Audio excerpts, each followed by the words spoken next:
Allez, c'est parti pour ce débrief du vendredi à Imola. Sainz demande pardon à Ferrari suite à son crash en Q2. L'Espagnol est parti à la faute alors que la Q3 semblait acquise. Ouais, et grosse erreur encore une fois de Carlos Sainz. Hein. Alors autant Leclerc a fait pas mal de boulettes aux essais 1, mais au moins en qualif il s'est pas craché quoi. C'est vraiment dommage car j'étais rapide durant toute la session, j'étais vraiment à l'aise dans la voiture et sur une piste séchante. C'était une erreur un peu étrange, je n'arrive pas à comprendre ce qui s'est passé car ce n'est pas comme si j'étais en train d'attaquer à la limite. Je savais que je devais faire un bon tour avant l'arrivée de la pluie, mais je savais aussi que j'avais déjà un chrono normalement suffisant pour passer en Q3. Maintenant, il me reste à demander pardon à l'équipe, à récupérer, et j'aurai le sprint de demain, puis la course de dimanche pour remonter. L'objectif de demain sera de gagner autant de positions que possible durant le sprint. Nous savons que nous avons la voiture pour ça. Alors on rappelle ce qui s'est passé à Melbourne quand il est parti 10ème et qu'il a voulu remonter.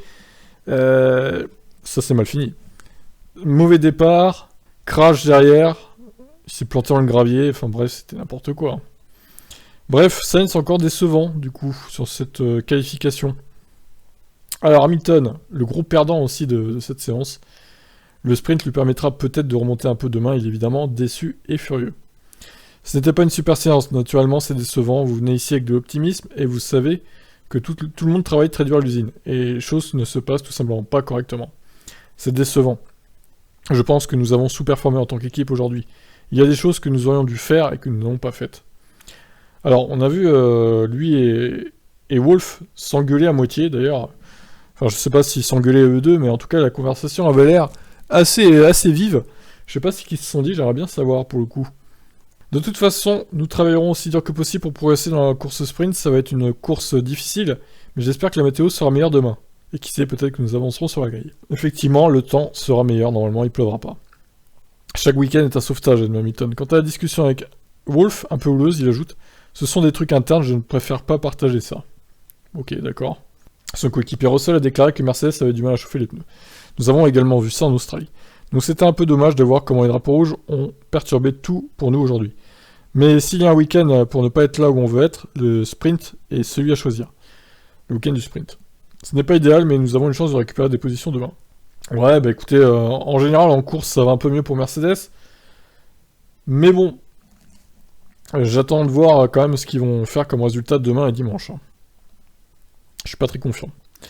Alors, AlphaTauri, j'ai pas compris. En fait, c'est nul, de chez nul. Hein. Là c'est la pire. C'est le pire vendredi qu'ils aient jamais eu depuis la création de l'équipe, en fait. Tout simplement. Je crois qu'il faut remonter à Toro Rosso pour voir un début de week-end aussi merdique. Hein. Alors, on commence avec Gasly. Je ne sais pas exactement ce qui s'est passé aujourd'hui. La piste n'avait jamais été aussi sèche lors de notre dernier tour, mais nous avons quand même été éliminés. C'est donc très décevant. Nous devons regagner beaucoup de positions demain, car nous ne sommes évidemment pas là où nous voulons être. Tout d'abord, nous devons analyser tout ce qui s'est passé aujourd'hui pour comprendre que nous aurions pu faire mieux. Ce que nous aurions pu faire de mieux, pardon. Il manque un seul, là, au passage. Et ensuite, nous espérons pouvoir progresser sur le reste du week-end. Tsunoda peut presque être le seul satisfait, car au moins il a battu son équipier. Super, 16ème quand même, bon c'est pas la folie. Nous avions apporté une nouvelle mise à jour ce week-end, donc nous attendions à être dans le milieu de grille je pense. Mais nous avons eu beaucoup de mal aujourd'hui, et la performance n'était tout simplement pas là. C'est dommage que nous n'ayons pas pu maximiser l'opportunité, mais nous avons le sprint demain, et ensuite une autre course dimanche, donc il y a beaucoup de possibilités. C'est notre circuit à domicile, donc nous avons beaucoup d'expérience ici et j'espère que nous pourrons tirer le meilleur parti du reste du week-end. Bon bref, on verra donc ce qui se passera pour eux demain et dimanche, mais ça sent le roussi quand même pour l'équipe italienne. Pérez, très décevant également dans ses qualifs, très très loin de Max, beaucoup plus loin qu'il nous avait habitués sur ces 3 dernières courses-là. Ça n'a pas marché, nous avons fait quelques erreurs, déclare Pérez. Je pense qu'au début de la Q3, nous sommes sortis trop tôt du garage. On a attendu trop longtemps le feu vert et on n'a pas pu faire un bon tour de sortie. Nous étions juste en train de chauffer les pneus, et puis nous avons eu le drapeau rouge. C'était encore la même histoire à la fin, c'est une journée décevante, mais ce n'est que le début du week-end. Horner a félicité évidemment Max, il a fait un super boulot. C'était une qualification inhabituelle, et le seul tour qui a fini par compter, c'est celui que nous avons réussi. Il semblait même à la fin que le circuit pourrait être rapide à nouveau, mais il y a eu trop de pluie pour que quelqu'un puisse répondre avant le drapeau rouge. C'est dommage pour le Checo, parce qu'il aurait pu être au niveau aussi, avec un tour propre, il a eu un gros blocage. C'est encourageant pour la course de demain, la Ferrari semble avoir mieux réussi à faire chauffer les pneus, Nous avions du mal à trouver de la température, ça prenait de plus en plus de tours. Nous avons réussi à trouver l'équilibre et Max a réussi à faire ce tour à un moment critique. Évidemment, maintenant, le défi sera de savoir ce que la météo fera demain. Nous devons prendre un bon départ et le convertir en bon résultat, donc ce départ. Ok. Eh ben écoutez, Pérez, ouais, il peut remonter après, il a une bonne voiture. Par contre, Max, il va vouloir gagner à tout prix demain, hein. Ça j'en suis sûr. Et Leclerc, à mon avis, va devoir tout faire pour choper la première place également. Il y a quand même des points en jeu demain, on le rappelle, hein. Les 8 premiers marquent des points. Alors, Williams. Williams, pas de bol, pour Albon surtout. Bon bah Latifi, hein, il a fait du Latifi, hein, j'ai envie de vous dire. Ce fut une séance vraiment difficile, avec les libres 1 en conditions de pluie, et les qualifs avec une météo changeante, c'était très compliqué. Mais c'était la même chose pour tout le monde. Mon problème est que j'arrive toujours pas à trouver la confiance pour pousser cette voiture à fond. Ce n'est pas toujours le cas sur le sec, et les conditions changeantes ont rendu les choses plus difficiles encore. On parle de Latifi là, évidemment. C'était malgré tout bien d'avoir l'opportunité de piloter la Williams sous la pluie, car je suis persuadé que ce sera à nouveau le cas plus tard dans la saison. J'espère que nous pourrons gagner quelques positions demain lors du sprint et obtenir une meilleure place sur la grille de départ de dimanche. Albon, nous avons malheureusement rencontré un problème de frein qui a mis fin de façon prématurée à nos qualifs. Ça arrive, nous allons maintenant essayer de comprendre le problème dans la soirée et le résoudre pour demain. Pas de bol hein, pour Albon, je pense qu'il aurait pu faire un meilleur travail que Latifi, mais bon voilà, c'est comme ça hein, pour Williams, dommage pour eux. Bon ensuite, alors Magnussen, c'est incroyable hein, sa qualif à lui. Hein. 4ème. Il est fou ce mec. Il est dingue. Très très bon. Alors c'est étonnant, cette voiture aussi qui était à la rue complet à Melbourne, à la dernière course. Et là, 4ème quoi. Ok, tout va bien. Hein. C'est fantastique, c'est tellement inattendu d'obtenir ces résultats à chaque fois. Certes, nous avons déjà connu de bonnes courses à Bahreïn et à Jeddah, mais c'est tellement agréable de se battre pour des positions si proches de la tête. Nous étions si forts avec les pneus pluie. Nous étions plus forts avec les pluies qu'avec les pneus secs pour le sec. Mais c'est complètement fou. Bon, franchement, incroyable. Incroyable Magnussen. J'espère pour lui qu'il va transformer sa 4ème place demain en un top 5. Bon alors, Mick Schumacher. C'était plus difficile pour Mick. C'était une séance vraiment difficile pour les nerfs. Bravo à Kevin pour la Q3. De mon côté, la voiture manquait un peu d'équilibre. Ce n'est pas facile d'arriver sur des qualifs comme ça après une heure de libre. Ouais, mais c'est pareil pour tout le monde, hein, Mick. Hein. J'ai peut-être été trop prudent, mais j'ai assuré une assez bonne position, et demain sur le sec, je l'espère, je vise à remonter quelques places si possible. Ok, au moins c'est très court. C'est ça qui est bien avec Mick Schumacher. Bah, Mick, encore une fois, il se fait atomiser par Kevin Magnussen, quoi, tout simplement. Donc, combien de temps ça peut durer? Si ça dure toute la saison, encore une fois, j'ai peur pour sa carrière, Mick. Hein. Il décollera jamais dans une top team, en fait. Bon. Norris, sur une piste sèche, nous ne serions pas en 3ème position. Alors, vous remarquerez, Norris, il est souvent négatif, même quand il y a une bonne perf. Hein. C'est étonnant, hein, il est souvent pessimiste, hein, j'ai remarqué Norris, et il est jamais heureux de ses perfs. Bien sûr, je suis heureux d'être dans le top 3, ce qui est une surprise pour nous. Il restait beaucoup de temps à gagner dans le tour, et j'ai essayé de faire monter les pneus en température, mais j'ai poussé trop fort sur le tour de sortie. C'est dommage, parce qu'il y avait une chance d'essayer de rattraper Charles. C'est difficile à dire, parce que tout le monde peut dire qu'il allait progresser, mais il y avait une possibilité pour nous d'aller encore plus loin. La voiture se sentait bien, je me sentais en confiance. Donc c'est dommage que ça se termine comme ça, mais c'est une bonne position pour demain. Depuis le catastrophique Grand Prix de Bahreïn, lors duquel McLaren avait affiché un niveau catastrophique, la forme de l'équipe ne fait que progresser. Cette qualif confirme le niveau de l'équipe. Mais Norris, qui avait assuré à Melbourne que la voiture n'était pas différente de celle de Bahreïn, préfère rester prudent. Il s'attend à revivre un week-end difficile prochainement. Ça va de mieux en mieux, mais à un moment ça s'arrêtera, c'est difficile à dire. Ces conditions ont fait une grande différence pour nous aujourd'hui, car si la piste était complètement sèche, nous ne serions pas en 3ème place. Nous avons tiré le maximum aujourd'hui, et nous nous sommes donné les meilleures chances de marquer des points, ce qui est l'objectif. Effectivement. Bon, ben à voir ce qu'il peut faire Norris, est-ce qu'il peut assurer un top 3 sur le sec demain. Il va quand même y avoir la remontée de Perez, la remontée de Sainz. Pas sûr qu'il arrive à rester dans le top 3. Hein. Peut-être un top 5, à voir. Mais il y aura aussi Magnussen qui voudra faire mieux que 4ème. Ça va être intéressant de voir. Leclerc déplore un mauvais choix et de la malchance en Q3. Le pilote Ferrari a été piégé par les drapeaux rouges. Ah ouais, non mais les drapeaux rouges, on n'en pouvait plus, hein. Franchement. C'était vraiment trop, là. Avant tout, c'est génial de voir autant de rouges dans les tribunes, a déclaré Leclerc. C'était difficile, on a pris la décision, dans le deuxième tour, de garder les gommes neuves pour la fin de séance. Il y a eu le drapeau rouge et c'était fini. Donc ça fait partie des choses qu'on ne peut pas contrôler.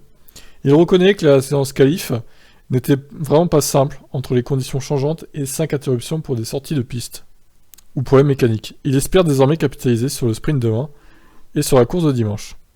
C'était piégeux, surtout avec les slicks, il y avait des taches humides. Il fallait réussir des tours et attendre Q3 pour tenter. Mais en Q3, j'ai fait le mauvais choix. On finit quand même deuxième, et le week-end sera long, je vais tout faire demain et après-demain. Verstappen, c'est bien d'être en pôle, mais ce sera différent demain. Le pilote Red Bull se félicite d'un bon début de week-end. C'était piégeux avec la pluie et le sec et la pluie, c'était très glissant, il était difficile de mettre les pneus dans la bonne fenêtre de fonctionnement, a déclaré Verstappen. C'était technique, c'était une longue qualif. Mais on est content d'être ici, c'est un circuit génial. Une piste qui vous punit si vous faites une erreur. Et en tant que pilote, on aime cette difficulté. On aime que les choses ne soient pas faciles. Le Néerlandais est ravi de sa qualif, mais c'est pas trop à quoi s'attendre pour la suite du week-end, sur une piste qui sera sûrement sèche. C'est bien d'être en pôle, mais demain et dimanche sera différent en matière de conditions. C'est un bon début de week-end cependant. Après 2 abandons sur le point mécanique en 3 courses, Verstappen veut juste un week-end réussi. Nos 3 premières courses se sont pas déroulées comme prévu, mais on essaiera de faire un bon week-end. Bon, bah écoutez, voilà. Allez, passons à Vettel. Une Q3 inespérée, 9ème, une place qui n'est pas la nôtre. Bon bah au moins, il reconnaît que si lui-même est surpris quoi. Nous nous sommes qualifiés aujourd'hui à une place qui n'est pas la nôtre. Il m'a fallu un peu de temps pour être à l'aise, mais dès les premiers tours en Q2, j'étais assez content. En Q3, je n'ai eu qu'un seul tour propre. Au deuxième essai, j'ai freiné trop tard, je suis sorti large dans le deuxième virage et ensuite, il n'y a eu que des drapeaux rouges. C'est dommage que ça se soit terminé de cette manière un peu décevante. Nous devrions être en mesure d'avoir un bon week-end. On sait que ça sera pas simple. C'est la première fois que j'ai atteigné la Q3 en 2022 et la première fois cette année que les 2 voitures étaient en Q2. Ça représente un bel effort de l'équipe. Stroll de son côté veut voir le verre à moitié plein et pense qu'il est possible de faire encore mieux. Malgré l'élimination en Q2, je suis positif sur notre performance aujourd'hui, car nous avions un bon rythme. Nous avons eu une Q1 correcte, que nous avons terminé dans le top 10. Mais nous avons été malchanceux en Q2. Après que j'ai fait une erreur à la chicane, nous avons eu le drapeau rouge, puis la pluie. Donc je n'ai pas eu d'autre chance de m'améliorer. C'est dommage que nous n'ayons pas pu le faire, mais je suis plein d'espoir pour demain. Alors, j'ai plus d'espoir pour Vettel que Stroll, hein, personnellement. Peut-être que Vettel il peut tirer son épingle du jeu, il peut peut-être marquer un petit point. Peut-être pas demain, vu qu'il n'y a que les 8 premiers qui marquent un point, mais peut-être s'il arrive à tenir une place correcte demain en course, peut-être qu'il peut marquer un point dans la course principale. À voir, comme ça il sera à égalité avec Williams du coup. Allez, on finit avec Alpine. Hop, je remets une petite photo. Alors, Alonso, du coup. On commence avec Alonso, j'imagine. Notre qualification a pris fin précipitamment. Non, c'est Ocon. Donc, c'était donc pour nous une fin de journée compliquée. Nous avons été victimes de ce qui semble être un problème de boîte de vitesse, raison pour laquelle je n'ai pas pu boucler mon tour en Q1, et que nous sommes directement entrés au stand. Nous allons examiner de près ce qui s'est passé. Jusque-là, la voiture était performante, donc tout dépendra de notre capacité à remonter demain en sprint, puis dimanche lors du Grand Prix. Au final, il reste encore 2 courses à disputer potentiellement sous la pluie. Ça non, je pense pas du coup. Nous devrions donc être en mesure de sauver notre week-end. Voyons ce que nous pouvons faire. Alonso. Voilà. On passe tout ça, ça fait du bien de figurer dans le top 5 après une qualification décousue en raison de conditions changeantes et de drapeaux rouges. Avec la pluie intermittente qui a sans cesse modifié le niveau d'adhérence de la piste, tout pouvait arriver. Donc dans l'ensemble, je suis content de partir demain dans le quintet de tête. La voiture était rapide lors des 2 dernières manches des qualifs, et je me sens à l'aise à son volant ici. Voyons ce que nous serons en mesure de faire demain, car il y a des points à gagner dans le sprint, et bien évidemment, plus encore dans la course de dimanche. Bon bah ouais, Alpine, j'ai hâte de voir ce qu'ils vont faire, surtout Alonso. Bon, Ocon, malheureusement pour lui, problème de boîte de vitesse. Ça va être compliqué de remonter demain, je pense, quand même. C'est pas un circuit où on dépasse facilement, en plus il n'y a qu'une zone DRS, donc je souhaite évidemment de remonter le plus possible, mais ça va pas être simple. Donc voilà, bah écoutez, fin de ce débrief. Maintenant, demain, les essais 2, bon, vers midi, je crois, de mémoire. Ça va pas être très passionnant, je vais quand même faire un live. 16h30, par contre, le rendez-vous à ne pas manquer, la course sprint qui durera 21 tours. Donc là, par contre, il risque d'y avoir du sport. Certains pilotes vont vouloir remonter comme Perez, comme Sainz, comme Ocon. Les Mercedes aussi, peut-être qu'ils seront un peu meilleurs sur le sec, j'espère pour elles. Donc attention, là, ça va être pas mal, je pense. Et évidemment, dimanche, la course à 15h, et on se retrouvera tout au long des 2 journées, samedi et dimanche, aussi pour les news, comme d'habitude. Pensez à vous abonner à la chaîne, vous êtes plus de 5000 maintenant. Incroyable performance, merci à tous. Et je vous laisse donc Profitez bien de votre fin de soirée et à demain. Ciao.